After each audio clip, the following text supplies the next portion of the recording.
নমস্কার বন্ধুরা, আমাদের চ্যানেল ওয়েদার বাংলাতে আপনাদেরকে অনেক অনেক স্বাগত। আজকের 31শে মে 2024 এবং চলে এসেছি আজকের সকালে গুরুত্বপূর্ণ একটি আবহাওয়ার খবরকে নিয়ে। আমাদের বঙ্গে কবে বর্ষা ঢুকছে এবং তার সঙ্গে সঙ্গে বাংলাদেশ সহ গোটা পশ্চিমবঙ্গ সহ গোটা ভারতবর্ষে কবে বর্ষা ঢুকছে এবং তার সঙ্গে সঙ্গে আসামে কিন্তু একটা বন্যা পরিস্থিতি কিন্তু সৃষ্টি হচ্ছে রেমালের প্রভাবে এবং তার সঙ্গে সঙ্গে ফুঁসছে কিন্তু তিস্তা নদী।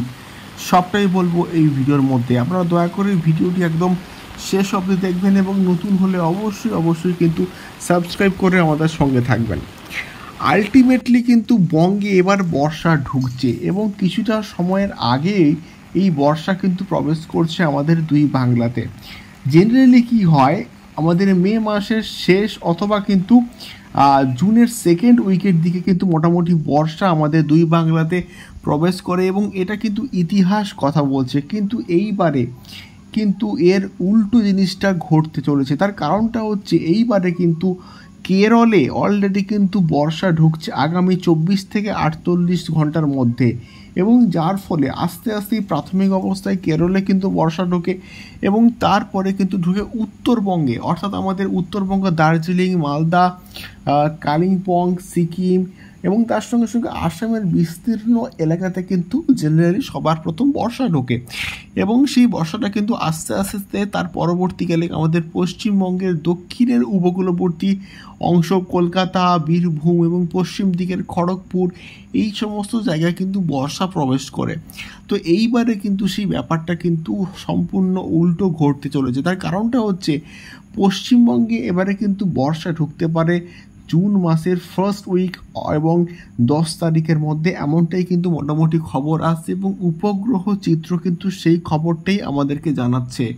এবং তার সঙ্গে সঙ্গে আমাদের বাংলায় এই প্রাথমিক 2-1 দিন কিন্তু একটা হিট ওয়েভ হয়তো হবে না, কিন্তু সামান্য তাপমাত্রা বৃদ্ধি এবং আপেক্ষিক আর্দ্রতার পরিমাণ কিন্তু বাড়বে এবং এর পরবর্তীকালে তিস্তা নদী কিন্তু ফুঁসছে এবং ঘূর্ণিঝড় রেমালের প্রভাবে, এবং ঘূর্ণিঝড় রেমাল একটু শক্তি ক্ষয় করলেও কিন্তু এটি একটি অতি গভীর নিম্নচাপে কিন্তু পরিণত হয়েছে এবং যার ফলে আসাম সহ বিস্তীর্ণ এলাকায় কিন্তু এই ঘূর্ণিঝড়টি তাণ্ডব চালাচ্ছে এবং এর ফলে একটি যে নিম্নচাপ অক্ষরেখা সৃষ্টি হয়েছে এবং তার ফলে গ্যাংটক সহ দার্জিলিং, কালিম্পং, মালদা সহ আসামের বিস্তীর্ণ এলাকা, অর্থাৎ উত্তর আসাম, নর্থ আসাম আমরা যাকে এক্স্যাক্টলি বলে থাকি, সেই আসামে কিন্তু প্রবল থেকে প্রবলতর কিন্তু বৃষ্টির পূর্বাভাস কিন্তু রয়েছে এবং যার ফলে কিন্তু ফুঁসবে তিস্তা নদী এবং যার ফলে আবার কিন্তু একটা প্লাবন হওয়ার প্রবল সম্ভাবনা কিন্তু তৈরি হচ্ছে।